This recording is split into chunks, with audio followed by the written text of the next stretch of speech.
Hello everyone, today we have new video review and this time we're gonna check fresh release from Eduard. As you can see, that's a Spitfire Mk.IXe in Profipack edition in 72nd scale. But first let me remind you that we are still gathering money on the new camera, so you can help us by donating some money.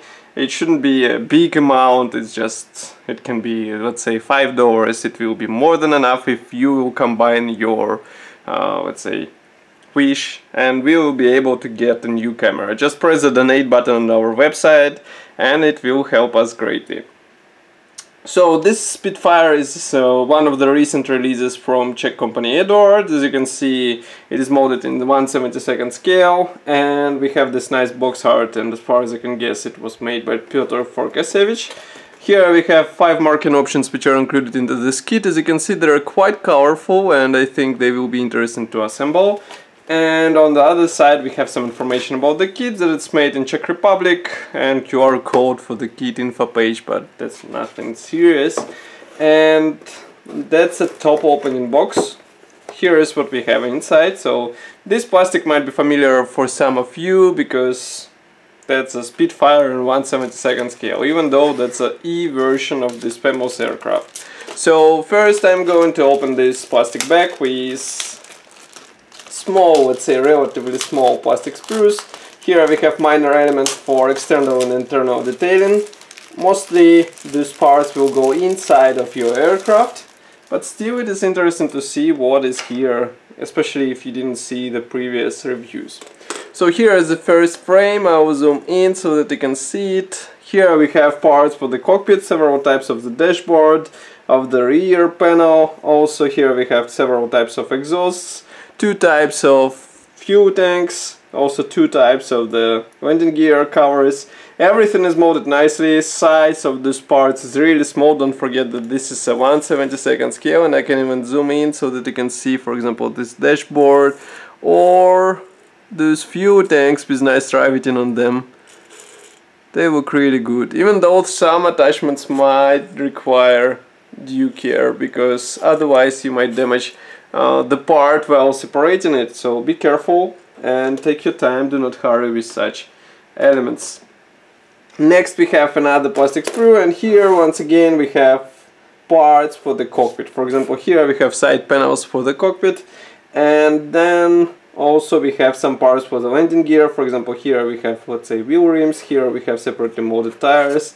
And note that each tire should be assembled out of 2 halves, so be careful with this. Well, but at least propeller is molded as one piece part, so you won't have to sweat over alignment of those blades. And overall cockpit structure should repeat what we saw on the 1/48 scale kit, so it should be quite a nice cocoon. And once you want better detailing, just look on the Procene kit from the same manufacturer. It should be nicely detailed, especially for such small size. So I would recommend it unless you are not afraid, or you are afraid of the small and tiny parts which require usage of the tweezers. Next we have another separate plastic bag. Here we have transparent parts, of course. These include canopy, and even the target side is here. I will zoom in a bit so that you can see these parts closer. As you can see, we also have parts for other versions of this aircraft, but as you can guess, they won't be used in this kit, so they will go into the spare parts. Now I'm opening the next plastic bag. Just give me a second to open it and we will check closer what is here. Here we have several narrow sprues. Here is the first one and here is the second one. These are dedicated to control surfaces on the aircraft. We have ailerons, we have tail wings, also we have wing edges of the several types. So again, some of those will go into your spare parts. And last but not the least, and also the biggest sprue in this kit, is this one, which is dedicated to fuselage parts and wing parts. As you can see, division here is quite typical, so we have 2 halves, left and right, 3 parts for the wing, and wing also features separate ailerons, separate wheel wells, air intakes, but flaps are pre-molded, so you will have to use separately sold PE set if you would like to have dropped flaps on your aircraft. And also The same can be said about top coating panel. If you would like to have single piece top coating panel, I would rather recommend to buy a resin upgrade from the same manufacturer. There is a one-piece resin set which should come handy for this situation, but keep in mind that this is a resin, so there might be some tricky parts in order to fit this one-piece panel into the place. Next we have separate ziplock bag with PE thread. It is a Profipack, as you remember, so here we have this nice pre-painted PE thread which contains parts for Cockpit. And of course Cockpit will be more detailed with such upgrade, and I would say that it is more than enough for out of the box build, but if you would like better detailing, as I said before, you can use resin set which is sold away separately. And here we have separate plastic bag with masks. Next we have separate plastic bag with decals. There are two decals sheets. Just give me a second to open this plastic bag and I will show you what is inside. But straight away I can say that one is dedicated to stencils and another one is dedicated to main symbols. Of course, I will show you first this one, which is dedicated to stencils.